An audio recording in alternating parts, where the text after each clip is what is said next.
साथियों, Hariom ALP classes के इस यूट्यूब प्लेटफॉर्म पर आपका हार्दिक स्वागत है और अभिनंदन है। आज हम बिल्कुल एक नए टॉपिक की ओर चलते हैं और नया टॉपिक अपने प्रथम श्रेणी अध्यापक भर्ती 2020 से संबंधित रहेगा। इस भर्ती के अंतर्गत जो आपको मैं टॉपिक बताऊंगा उसमें से प्रत्येक वर्ष सर्व शिक्षा अभियान और विभिन्न प्रकार के कार्यक्रमों से संबंधित सवालों का ब्यौरा होता है और एक दो क्वेश्चन हमेशा पूछे जाते हैं। तो आज के हमारे टॉपिक का नाम रहेगा खंड संदर्भ केंद्र। साथियों, ये टॉपिक ज़्यादा लंबा नहीं है। मुख्य रूप से इसके अंतर्गत 2 से 4 बातें हैं। केवल मेरे शब्दों के ऊपर आप ध्यान दीजिए तो मैं आपको ये टॉपिक बिल्कुल आसानी से बता पाऊंगा। खंड संदर्भ केंद्र, इसको प्रारंभिक रूप से BRCB कहते हैं। अंग्रेजी में इसका नाम मुख्य रूप से ब्लॉक रिसोर्स सेंटर भी है।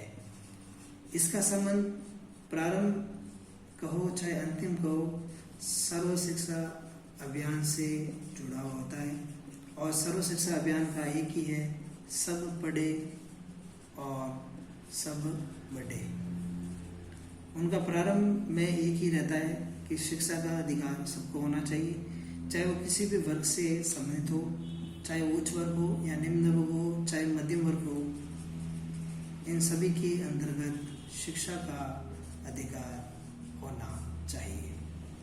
हमें हमेशा यह पता लगाना चाहिए कि कौन सा विद्यार्थी नहीं पढ़ रहा तो उसे भी कम से कम शिक्षा का अधिकार तो हमें दिलवाने का प्रयास करना ही चाहिए। सरकारी विद्यालयों के अंतर्गत इस प्रकार की सुविधाएं जो होती है वो बिल्कुल निःशुल्क दी जाती है। शिक्षा अभियान के लिए मुख्य रूप से देखिए, मैं आपको बताना चाहूँगा इसके अंतर्गत कि प्रत्येक पंचायत समिति या जो खंड मुख्यालय होता है वहाँ पर इसका एक केंद्र बनाया गया है, सेंटर बनाया गया है, जिसे कि हम BRC कहते हैं और इस BRC को ही अपन खंड संदर्भ केंद्र कहते हैं। अब मुख्य रूप से इसकी भूमिका होती है कि प्रत्येक BRC का एक मुख्य होता है और उस मुख्य को हम BRCF कहते हैं। BRCF मतलब ब्लॉक रिसोर्स सेंटर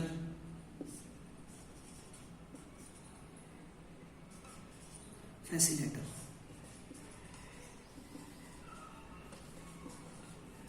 इसको नाम दे सकते हैं। प्रथम श्रेणी शिक्षक के समकक्ष होता है।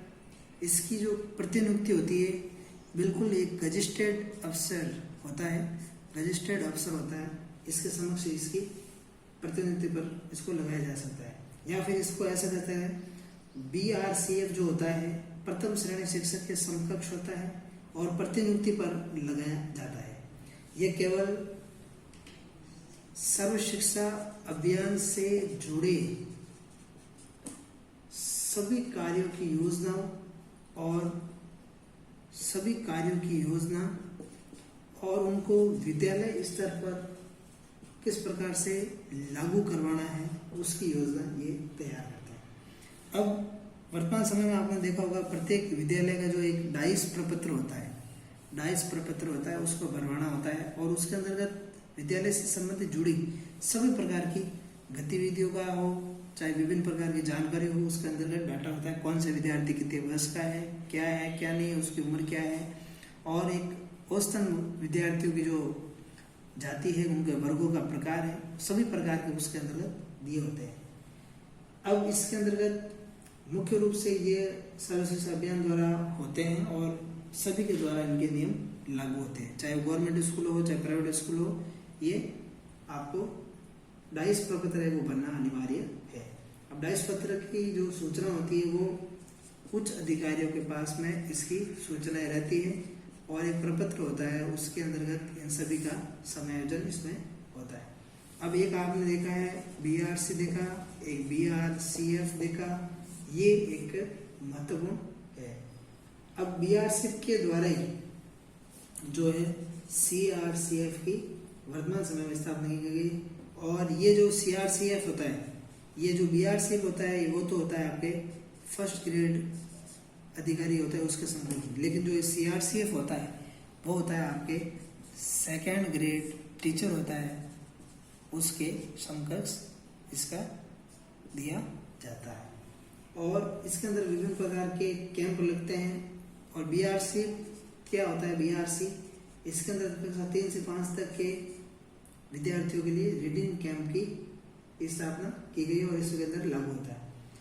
अब सर्व शिक्षा अभियान के अंतर्गत SSA अभियान के माध्यम से कक्षा 3 से 5 के विद्यार्थियों के लिए रीडिंग कैंपेन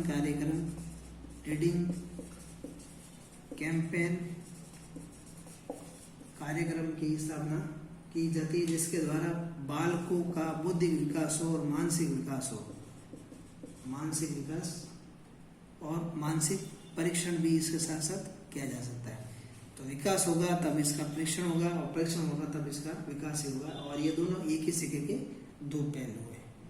अब देखिए इसमें मुख्य रूप से कौन कौन से महत्वपूर्ण प्रश्न आपसे पूछे जा सकते हैं BRC के तहत। सबसे पहले तो आपको पूछ सकता है कि BRC का पूरा नाम क्या है, और उसके बाद में पूछ सकता है BRCF का पूरा नाम क्या है, और उसके बाद में पूछ सकता है कि प्रथम श्रेणी अध्यापक होता है वो कौन होता है, BRC होता है या BRCF होता है। फिर आपको पूछा है सेकंड ग्रेड जो अध्यापक होता है वो किसके समकक्ष होता है, BRC के समकक्ष या BRCF के समकक्ष होता है। और एक होता है आपके CRCF के समकक्ष कौन होता है, प्रथम श्रेणी अध्यापक होता है या द्वितीय श्रेणी अध्यापक होता है। और एक पूछ सकता है आपको BRC का मुखिया कौन होता है, BRCF होता है या BRCF खुद होता है या CRCF होता है। एक पूछ सकता है आपको रीडिंग कैंपेन योजना के अंतर्गत किसका संबंध होता है, कक्षा 5 से 8वीं, कक्षा 6 से 8वीं, कक्षा 9वीं से 12वीं या कक्षा 3 से 5वीं। तो जो मैंने आपको पहले बताया था उसी के अंदर से इसका उत्तर है। ये 4-5 टाइप के जो क्वेश्चन है अति महत्वपूर्ण है, अतः आप इनको ध्यान में रख करके इस वीडियो को पूरा देखिए और आप कॉपी में नोट कीजिए, और अगर आपको अच्छा लगे तो आप इसको आगे जरूर शेयर कीजिए। धन्यवाद।